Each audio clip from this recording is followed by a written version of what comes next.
अरे देखो देखो, ये कितना मनहूस बच्चा है जिसने जन्म होते ही अपने पिता को खा गया। हाँ हाँ, ये तो मनहूस बच्चा है। अगर इस गांव में ये रहा तो सबके घर कुछ ना कुछ अनहोनी होता रहेगा। इसे गांव से बाहर कर दो। नहीं नहीं भैया, ये आप क्या बोल रहे हैं? कृपया मेरे साथ ऐसे दुर्व्यवहार ना करें। मेरा कोई नहीं है। अगर आप मुझे गांव से बाहर कर देंगे तो इस बच्चे को लेकर कहाँ जाऊंगी? मैं आप सबके आगे हाथ जोड़ती हूँ, मुझ पर रहम कीजिए।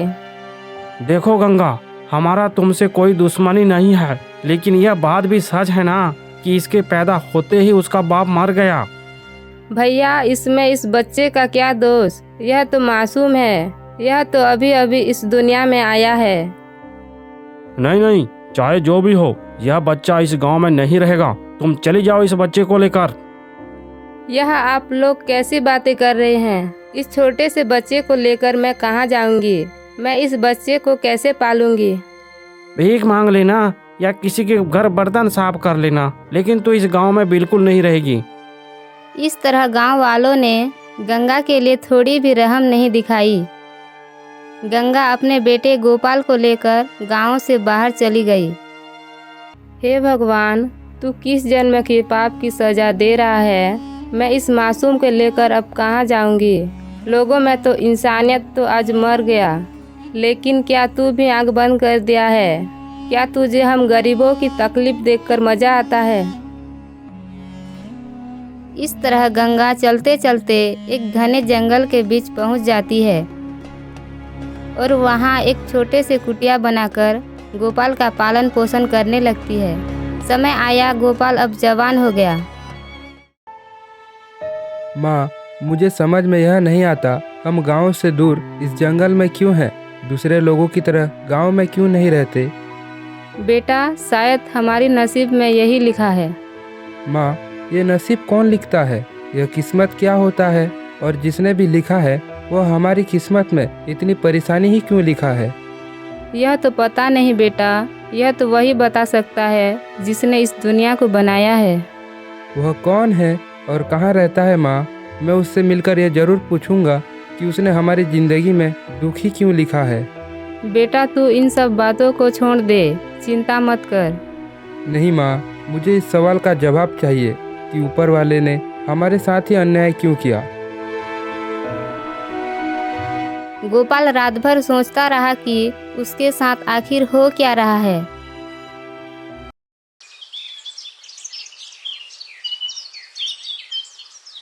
माँ, कोई घर में है?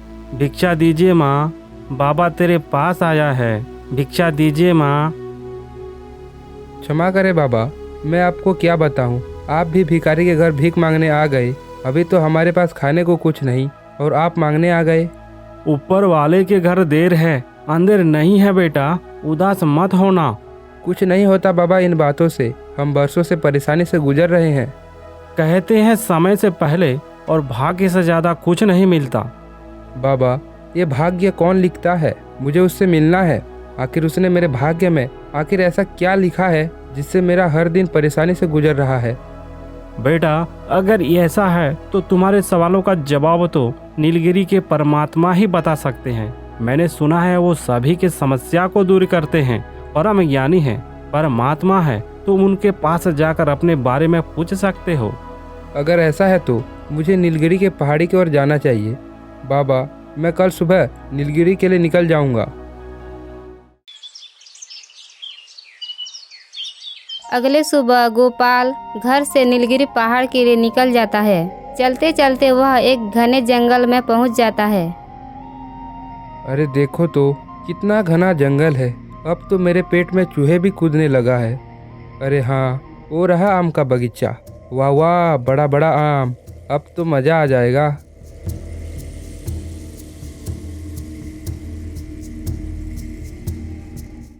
अरे ओ लड़के, तेरी इतनी हिम्मत! ये राजा जी का बगीचा है और तूने बिना सोचे समझे आम तोड़ दिया। चल, अब राजा के पास चल।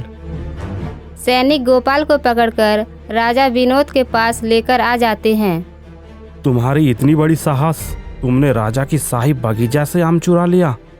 महाराज, मुझे माफ़ कर दीजिए, मुझे बड़ी भूख लगी थी घर से बिना कहे माँ को अकेला छोड़कर भाग आया हूँ। ये क्या बोल रहे हो तुम? माँ को अकेला छोड़कर भाग आए हो? वैसे कहाँ जा रहे हो तुम? महाराज, मैं नीलगिरी की पहाड़ी की ओर जा रहा हूँ। गोपाल ने राजा को सारे आपबीती बता देता है।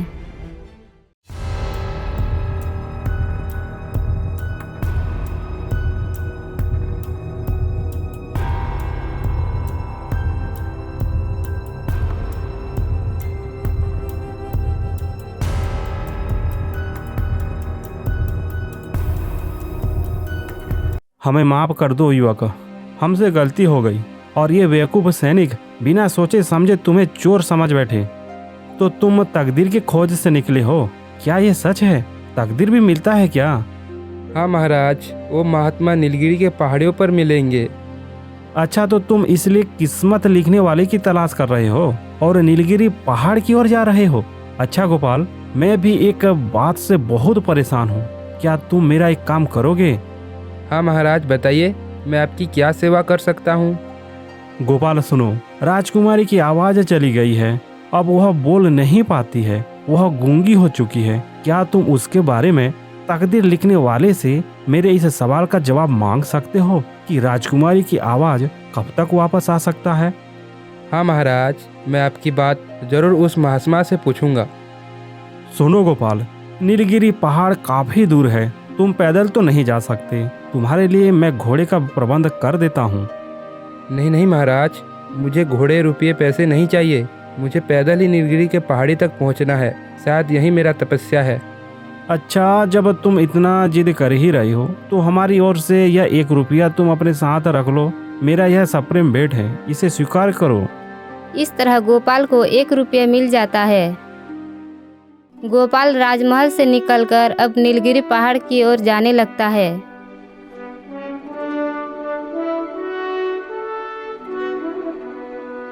अरे भाई, चलते चलते थक गया हूँ। अब थोड़ा इस पेड़ के नीचे आराम कर लेता हूँ। गोपाल जैसे ही नीम के पेड़ के पास जाता है, पेड़ का छाया गायब हो जाता है। अरे ये क्या, इस पेड़ की छाया अचानक गायब क्यों हो गया? अरे रुको, जरा ठहरो राहगीर, ऐसे भी क्या जल्दी है तुमको? अरे ये किसने कहा? यहाँ तो कोई नहीं है। मैं हूँ नीम का पेड़। अरे ये क्या, यह पेड़ तो बोलता भी है। मैं तो सदियों से यहाँ खड़ा हूँ, कई लोगों को आवाज दिया पर कोई सुना नहीं, पर तुमने मुझे सुन लिया। अरे पेड़ भैया, आप लोगों को क्यों आवाज़ देते हो और ये आपकी छाया गायब क्यों हो जाता है? अरे क्या बताऊँ भाई, ना छाया दे पा रहा हूँ, ना फल आ रहे हैं। मेरा तकदीर तो ऐसे ही खराब है। अरे रे, ये कैसा संजोग है। मैं भी तो तकदीर का मारा घूम रहा हूँ। वैसे तुम कहाँ जा रहे हो? क्या नाम है भाई तुम्हारा? मेरा नाम गोपाल है पेड़ भैया, और मैं तकदीर लिखने वाले से मिलने जा रहा हूँ। अरे गोपाल भाई, वहाँ जाकर मेरा भी एक काम कर देना। मेरा फल, मेरा छाया अब गायब हो जाता है। मुझे इस परेशानी से मुक्ति कब मिलेगा, इसके बारे में भी जरूर पूछ लेना। ठीक है पेड़ भैया, मैं जरूर आपकी समस्या के बारे में महात्मा जी से पूछूंगा। अरे गोपाल भाई, मैं तुमको तो कुछ नहीं दे सकता हूँ। हाँ, लेकिन कुछ दिन पहले यहाँ से कुछ लोग जा रहे थे, उनके 1 रुपये गिर गया था, वो रहा, अब भी पड़ा हुआ है। तुम उसे मेरा भेंट समझकर रख लो, आगे तुम्हारा काम आ सकता है। गोपाल पेड़ के नीचे पड़े हुए 1 रुपये को लेकर आगे निकल जाता है।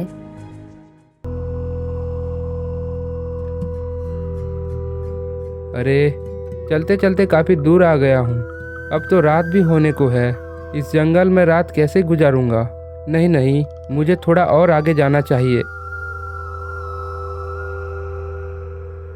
हे भगवान, अब तो रात भी हो गया है। अब मैं क्या करूं? तभी गोपाल को जंगलों के बीच एक गुफा नजर आता है। अरे हाँ, लगता है वो कोई गुफा है। उस गुफा में जाता हूँ, वहीं रात बिताना मेरे लिए ठीक रहेगा। गोपाल गुफा के अंदर जाकर आराम करने लगता है कि तभी अरे ये लड़के, कौन हो तुम और यहाँ क्या करने आए हो? क्या तुम्हें अपनी जान की कोई परवाह नहीं है?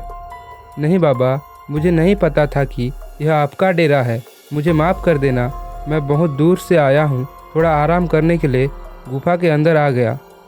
ये लड़के, कौन हो तुम और इतने घने जंगल से यहाँ कहाँ जा रहे हो? बाबा, मैं नीलगिरी की पहाड़ी की ओर जा रहा हूँ। मुझे तकदीर लिखने वाले महात्मा से मिलना है। क्या ऐसा भी होता है? मैंने तो कभी नहीं सुना। मुझे इसके बारे में एक योगी बाबा ने बताया। उसके कहे अनुसार मैं नीलगिरी पहाड़ी की ओर जा रहा हूँ। अरे सुनो लड़के, अगर यह सच है तो तुम उस महात्मा से मेरा भी एक सवाल जरूर पूछ लेना।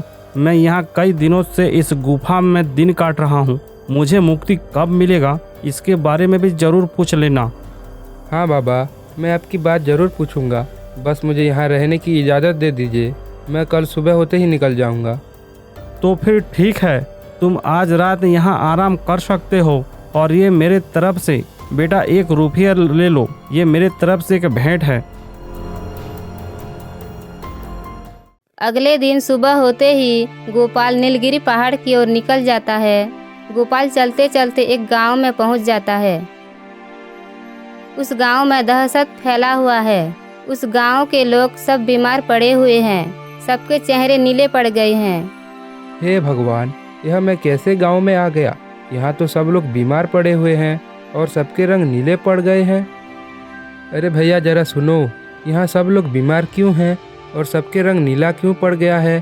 क्या कारण है? अरे भैया, इस गांव के बारे में कुछ ना पूछो तो ही ठीक है। जहां से आए हो वहीं से चले जाओ, वरना तुम भी ऐसे ही हो जाओगे। मैं समझा नहीं भैया, यह सब कैसे हुआ? क्या आप मुझे बता सकते हो? अरे भैया, जानकर भी क्या कर लोगे तुम? कई वैद्य और हकीम आए और चले गए, लेकिन इस गांव को श्राप से कोई नहीं बचा पाया। यह तो बड़ी दुख की बात है भैया। मैं आपको वचन देता हूँ, मैं इस गांव को श्राप मुक्त कर दूंगा। इस तरह गोपाल गांव वालों से बात करके आगे नीलगिरी पहाड़ की ओर निकल जाता है। अरे, यह पेड़ तो बहुत हरा भरा है। चलो थोड़ा आराम कर लेता हूँ।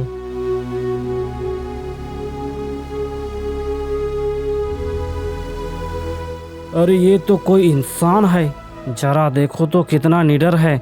लोग मेरे से डरते हैं और ये मेरे ही पेड़ के नीचे आराम से सो रहा है।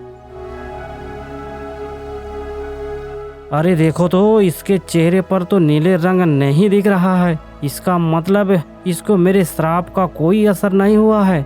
चलो अभी मैं इसको काट लेता हूँ, फिर देखता हूँ इसका चेहरा नीला होता है कि नहीं। सांप गोपाल को काटने ही वाला था कि तभी गोपाल के हाथ से सिक्के गिर जाते हैं।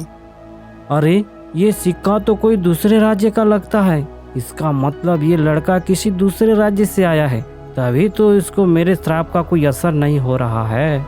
नहीं, मैं किसी निर्दोष को नहीं काट सकता। सिक्के की आवाज़ सुनकर गोपाल नींद से उठ जाता है। उसके सामने एक बड़ा सा सांप फन फलाए खड़ा है। अरे बचाओ, यह तो कोई सांप है। हे भगवान, ये सांप कहाँ से आ गया? अरे रे, डरो मत लड़के, मैं बेकसूर लोगों को सजा नहीं देता। मेरा काटा हुआ कोई नहीं बचाता, वो नीला पड़ जाता है, बहुत दर्द होता है। क्या कहा आपने? नीला पड़ जाता है? इसका मतलब उस गांव वालों को आपने ही श्राप दिया है। हे सर्पदेवता, आपने ऐसा क्यों किया?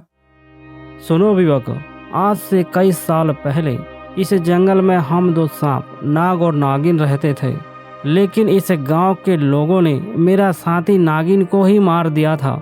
इसीलिए इस गांव का यही हाल है। मैंने श्राप दिया है। हे सर्पदेवता, गलती तो इंसान से ही हो जाता है नागराज, पर आप तो महान हैं। आप उन लोगों को श्राप मुक्त कर दीजिए। कुछ लोगों के गलती का सजा पूरे गांव वालों को मत दीजिए। नहीं, ऐसा नहीं हो सकता। उन्होंने मेरा परिवार उजाड़ दिया है। और आप भी तो उनके परिवार को उजाड़ रहे हो। अब उनमें और आप में क्या अंतर रह गया? वैसे तुम्हारी बातें भी बिल्कुल सही ही है। मुझे भी पछतावा हो रहा है। मेरा साथी जाने के बाद मैं बिल्कुल अकेला हो गया हूँ। अब मुझे इस जन्म से मुक्ति चाहिए, पर मुझे मुक्ति कैसे मिलेगा यह तो मुझे भी नहीं पता। सुनो नागराज, मैं नीलगिरी की पहाड़ी की ओर जा रहा हूँ। कहते हैं वहाँ कोई महात्मा रहते हैं जो भाग्य लिखते हैं। शायद वो आपको मुक्ति का मार्ग दिखा सकते हैं। ठीक है विवेक, अगर तुम नीलगिरी पहाड़ की ओर जा ही रहे हो तो उस महात्मा से मेरा भी एक सवाल जरूर पूछ लेना कि मुझे मुक्ति कब मिलेगा। ठीक है सर्पदेवता, मैं उस महात्मा से मुलाकात करने के बाद आपका यह सवाल भी ज़रूर पूछूंगा। पहले से ही 3 लोगों के सवाल लेकर जा रहा हूँ और तीनों ने मुझे 3 उपहार भी दिए हैं। अच्छा, अब मुझे आज्ञा दीजिए। रुको रुको लड़के, मैं भी कुछ उपहार देना चाहता हूँ। इस पेड़ के नीचे बहुत से सिक्के हैं, तुम वहीं से अब कुछ सिक्के ले सकते हो। नहीं नाग देवता, सब ने मुझे 1-1 रुपया उपहार दिए हैं, इसलिए अब आपसे भी मैं 1 ही रुपया ले सकता हूँ। इस तरह गोपाल नागराज से 1 रुपया लेकर नीलगिरी पहाड़ की ओर निकल जाता है। बहुत दिन के सफर के बाद आखिरकार गोपाल नीलगिरी पहाड़ पहुंच जाता है। आखिरकार आज मैं नीलगिरी की पहाड़ी पहुंच ही गया। अब मुझे तकदीर लिखने वाले उस महात्मा से मुलाकात करना है। लगता है पहाड़ी की उस चोटी पर होंगे। हाँ, चलो वहाँ जाकर देखता हूँ। पहाड़ के अंदर एक बड़ा सा गुफा है और उस गुफे के अंदर एक बाबा कई वर्षों से लीन है। बाबा ध्यान पर बैठे थे कि तभी गोपाल आता है। प्रणाम है महात्मा, मैं कई दिनों के सफ़र करके आपके दर्शन के लिए आया हूँ। मेरा प्रणाम स्वीकार कीजिए। बेटा, यहाँ कोई आता जाता नहीं है, पर तुम अपना जान जोखिम में डालकर यहाँ क्यों आए हो? बाबा, मैंने सुना है आप तकदीर लिखते हैं। नहीं नहीं, यह सरासर गलत है। कोई किसी का भाग्य नहीं लिखता। भाग्य तो स्वयं ही लिखा जा सकता है। जैसा कर्म वैसा फल। बाबा, मैं तो अपने जीवन में किसी का बुरा नहीं किया, तो फिर मेरे साथ ही बुरा क्यों हो रहा है? बचपन में पिताजी गुजर गए, गांव वालों ने गांव से भगा दिया और अब दर दर भटक रहा हूँ। आपने ऐसा क्यों लिखा मेरे भाग्य में? गोपाल की बातों को सुनकर बाबा चुप रह जाते हैं। गोपाल को जवाब नहीं देते हैं। बाबा अपना आंख बंद कर देते हैं और लीन हो जाते हैं। बाबा, आप चुप क्यों हो? आप मेरे सवालों का जवाब क्यों नहीं देते? अच्छा, तुम मुझे बताओ, तुम्हारे पास कितने सवाल हैं जो कभी खत्म होने का नाम ही नहीं ले रहे हैं? हे महात्मा, मेरे पास 5 सवाल हैं। पहला, मेरा तकदीर में ऐसा क्या लिखा है? दूसरा, राजा की राजकुमारी की आवाज़ कब तक आएगी? तीसरा, नीम की पेड़ का समस्या कब हल होगा? चौथा, तांत्रिक को मोक्ष कब मिलेगा? पाँचवा, नागराज को मुक्ति कैसे मिलेगा? सुनो बेटा, मैं सिर्फ और सिर्फ 4 सवालों का ही जवाब देता हूँ। अब तुम बताओ, कौन कौन से सवालों का जवाब चाहिए? अरे ये क्या, बाबा तो सिर्फ 4 सवालों का जवाब देंगे और मेरे पास तो 5 सवाल हैं। बाबा, कृपया आप मुझ पर रहम करो। बहुत दूर से परेशानी का सामना करके मैं आपके पास आया हूँ। कृपया आप 5 सवालों का जवाब दे दीजिए। नहीं नहीं बेटा, सिर्फ और सिर्फ 4 सवाल का ही जवाब मिलेंगे। यह क्या बोल रहे हैं महात्मा जी? इसका मतलब अगर मैं अपना सवाल और जवाब मांगूं तो बाकी लोगों को जवाब नहीं मिलेगा। अगर मैं अपना सवाल छोड़ दूं तो बाकी लोगों को सवालों के जवाब मिलेंगे। यानी कि मुझे किसी एक सवाल को छोड़ना होगा। लेकिन मुझ पर उन लोगों ने विश्वास किया है और मैं उनका सवाल का जवाब नहीं लेकर जाऊंगा तो विश्वासघात हो जाएगा। नहीं, मैं ऐसा नहीं कर सकता। भले मैं अपना सवाल का जवाब नहीं लूँगा, लेकिन जिन लोगों ने मेरे ऊपर भरोसा किया है मैं उनका सवाल का जवाब जरूर लेकर जाऊंगा। हाँ, यही ठीक रहेगा। तो ठीक है बाबा, आप 4 ही सवालों के जवाब दे दीजिए। राजकुमारी की आवाज़ कब तक आएगी? नीम की पेड़ की छाया गायब क्यों हो जाता है? तांत्रिक को मोक्ष कब मिलेगा? नागराज को मुक्ति कब मिलेगा? ठीक है बेटा, तो चलो मैं तुमको इन 4 सवालों के जवाब भी बता देता हूँ। बाबा ने उन 4 सवालों के जवाब को एक एक करके बताने लगते हैं। ठीक है महात्मा जी, मैं अब चलता हूँ। आपका बहुत बहुत धन्यवाद। गोपाल बाबा से 4 सवालों के जवाब को लेकर वापस लौटने लगता है।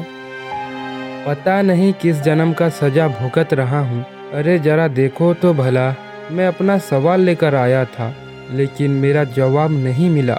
दूसरे 4 लोगों का जवाब लेकर जा रहा हूँ और देखो तो बदले में मुझे क्या मिला? यह सिर्फ 4 रुपये। लगता है मेरे तकदीर में ये 4 रुपया ही लिखा है। मेरा 4 रुपये का तकदीर। गोपाल खुद से नाराज होकर उन 4 रुपये को अपनी झोली पर डाल देता है और आगे चलने लगता है। चलो इस नागमणि को जल्दी से मंदिर में स्थापित कर देता हूँ, जिससे गांव वालों को उस नाग के श्राप से मुक्ति मिल जाएगा। गोपाल नागमणि को जैसे ही मंदिर में स्थापित कर देता है, देखते ही देखते वह गांव श्राप से मुक्त हो जाता है। गांव वालों को श्राप से मुक्ति दिलाने के बाद गोपाल तांत्रिक के पास चला जाता है। ठीक है बेटा, अगर ऐसा है तो तुम इस जादुई छड़ी को और कमंडल को अपने पास रख लो और मुझे मुक्ति दे दो। अरे तांत्रिक को भी मुक्ति मिल गया। अब मैं उस बूढ़े पेड़ के पास जाता हूँ।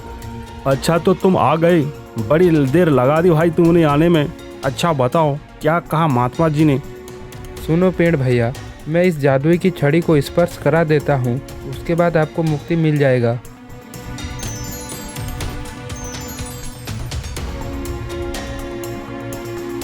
चलो भाई, इस तरह तीनों को तो मुक्ति मिल गया। अब राजा की बारी है। चलो राजमहल चलता हूँ।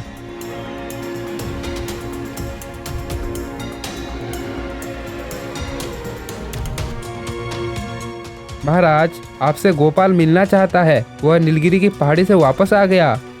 क्या सच में गोपाल नीलगिरी के पहाड़ी से वापस आ गया है? मैं स्वयं गोपाल से मिलना चाहता हूँ। चलो कहाँ है गोपाल, मुझे इसके पास ले चलो। अरे गोपाल, तो तुम आ गए। बताओ क्या कहा महात्मा जी ने राजकुमारी के बारे में? महाराज, आपको चिंता करने की आवश्यकता नहीं है। राजकुमारी की आवाज़ फिर से वापस आ जाएगी।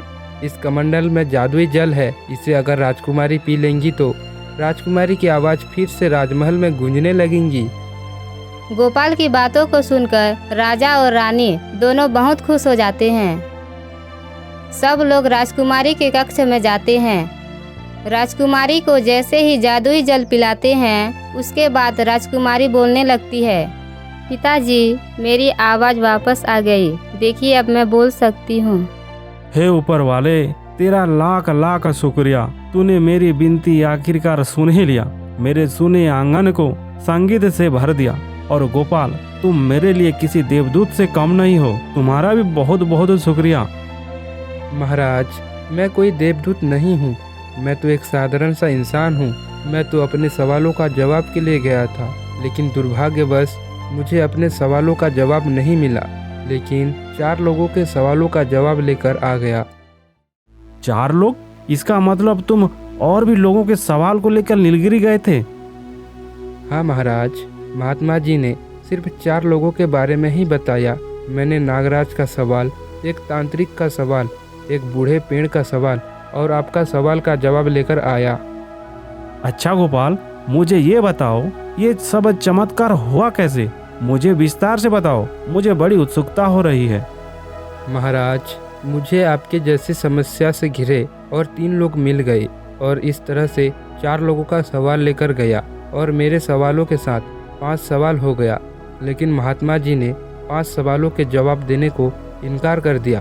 तभी मैंने आप लोगों के 4 सवालों का जवाब मांगा।